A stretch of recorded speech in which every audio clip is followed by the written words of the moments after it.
আসসালামু আলাইকুম। বিকল্প চিকিৎসার পক্ষ থেকে আপনার নতুন ভিডিওতে স্বাগতম। এখন যে তীব্র গরম, এই গরমে অনেকের বিভিন্ন ধরনের শারীরিক সমস্যা আছে। এর ভিতরে বিশেষ করে এই যে প্রস্রাবে জ্বালা পড়া।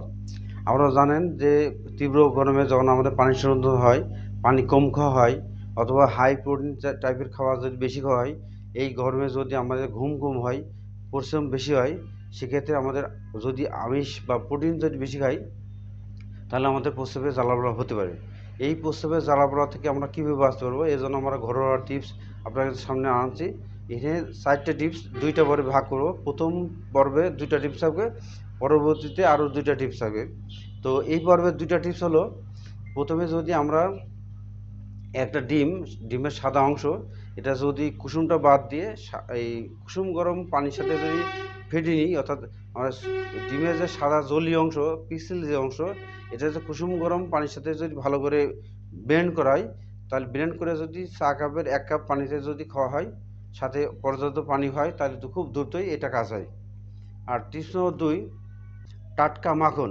এটা 12 গ্রাম পরিমাণ মাখন আর একটা ডিম জাস্ট হাফ ফ্রাই, এটাকে হাফ ভাজা করে ভালো করে 2টা জিনিস সুন্দর করে মিশিয়ে নিয়ে যদি সাথে সাথে খাওয়াই, তো একবার সেবন করে ইনশাল্লাহ প্রস্রাবের জ্বালাপোড়া থেকে মুক্ত থাকা যাবে। নম্বর 1, যদি শসা বীজ 6 গ্রাম পরিমাণ এবং বাঙ্গি বা তরমুজের বীজ 6 গ্রাম পরিমাণ, 2টা সুন্দর করে যদি এই মানে ব্লেন্ড করায়, চূর্ণ করায়, এর সাথে 120 মিলিলিটার পরিমাণ পানিতে যদি সকালবেলা ভোরবেলা খাওয়া হয়, তো সাথে সাথেই প্রস্রাবে যত জ্বালাপোড়া আছে সবই সমাধান হওয়া সম্ভব। টিপস নম্বর 4, এটা সবচেয়ে কার্যকরী এবং একটু জটিল এই উপাদানগুলো সংগ্রহ করা। তো এটা সবচেয়ে বেশি কার্যকরী, আশা করি এইটাতে যে কোনো সমস্যা প্রস্রাবের জ্বালাপোড়া সবই সারবে। এটা হচ্ছে এমন: খোসা ছাড়ানো ধনিয়া, এটা 6 গ্রাম পরিমাণ, আর শ্বেত চন্দন গাছের ছাল, এটা 6 গ্রাম পরিমাণ, এবং আমলকি শুকনো গুঁড়া 6 গ্রাম পরিমাণ।